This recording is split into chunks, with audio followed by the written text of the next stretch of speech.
Hello my dear friends, welcome to Yizumi channel. This time we are going to introduce this tiny sampling tool. Would you introduce a little bit more about this product? Yeah. Eric? This part is named viral collection and transport valve, which is used to collect and transport specimen from collection site to laboratory. It looks very simple from the appearance, but actually the modern process is not simple, right? Yes.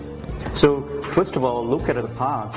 The body, the valve needs to be transparent on the one hand because there's a liquid inside to make sure there's no potential leakage issue is very important.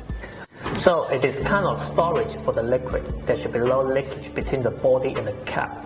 What is it required to ensure the tightness?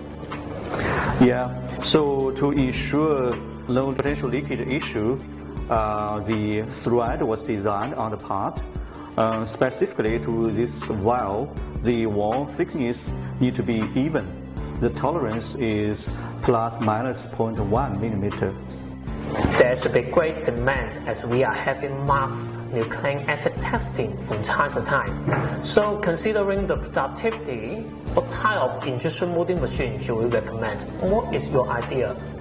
I would like to recommend high-speed injection molding machine on the one hand because of faster injection speed which can help achieve evenness of the wall thickness. On the other hand, because of the faster cycle time which can help improve production efficiency. Would you be more specific? For example, how many cavity of the mold and what tonnage of the injection molding machines?